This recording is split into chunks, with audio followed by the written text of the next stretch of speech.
Salut à tous, ravi de vous retrouver sur Direct Course pour évoquer le programme de ce jeudi 23 janvier. Nouveau quintet plus sur l'hippodrome de Paris-Vincennes, une épreuve qui s'adresse à des trotteurs de 7 et 8 ans. Voici ma sélection. J'ai passé en tête le numéro 2, tout au bio. La dernière fois, il s'est montré fautif à 800 mètres du but. Dans le prix constant Hervieux, en tentant de résister à l'assaut de Toréador, il faut le racheter. C'est un cheval qui aime animer les courses auxquelles il participe. Il est dur à l'effort, il sera déféré des quatre pieds. Je le pense capable ici de résister à tous les assauts. C'est le numéro 2, tout au bio. Un cheval qui, à mon avis, a les moyens de gonfler encore son compte en banque cet hiver. Le numéro 5, Moriando, c'est la course visée. Attention à ce trotteur italien qui est parfois entraîné par Louis Baudron. Sachez que le cheval compte 4 sorties déférées des 4 pieds, résultat 2 succès et une place de deuxième, suivi d'une 5e place. Bref, une efficacité évidente pieds nus.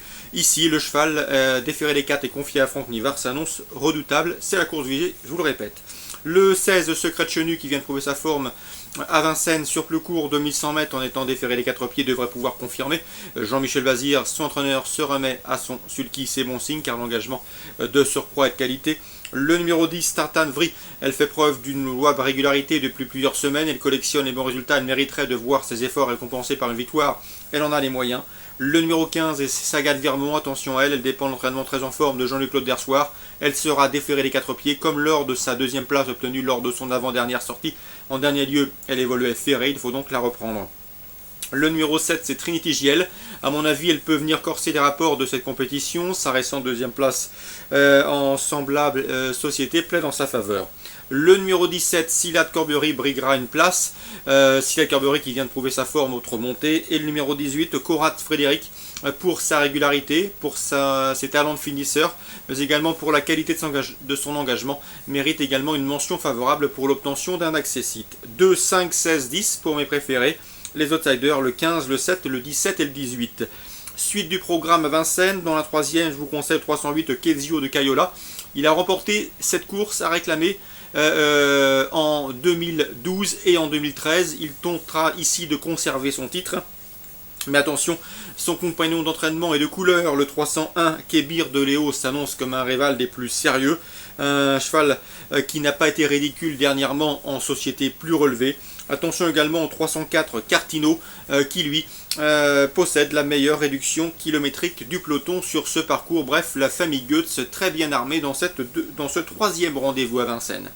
Dans la cinquième, bien évidemment, le 510 Voriane de Guèze s'annonce comme un solide point d'appui. Elle est non seulement irréprochable et confirmée en semblable société, celle des courses à réclamer. Elle fait face à un bel engagement au premier échelon. Et Jean-Michel Bazir la retrouve alors que la dernière fois elle était drivée par l'un de ses apprentis. Donc tous les paramètres plaident dans la faveur du 510 Voriane de Guèze. Information également sympathique en provenance des pistes d'entraînement. Le 615 Latitude Brolin fait l'objet de bruits très favorables. Une Suédoise qui vient de rejoindre récemment l'écurie de Fabrice Soulois. On en parle beaucoup.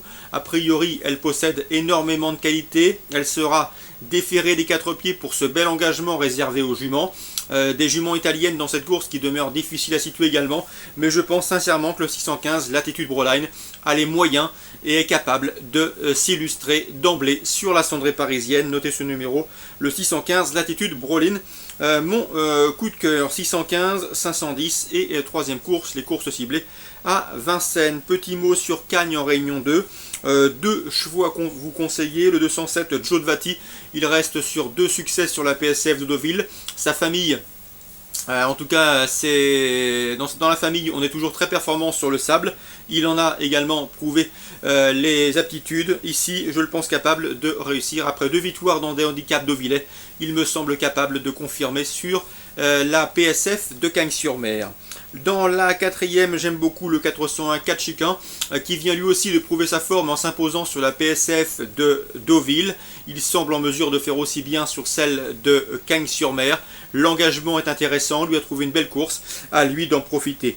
Il devrait pouvoir s'expliquer avec le 402 Spanish Short qui reste sur 3 podiums en pareille société, c'est-à-dire celle des courses à réclamer. Une confirmation est attendue. Donc 401, 402 et 207, ça c'est pour la Réunion 2 à Cagnes-sur-Mer. Voilà pour les infos de ce jeudi 23 janvier. Je vous souhaite de très bons jeux à tous, une bonne journée et rendez-vous demain pour une nouvelle émission.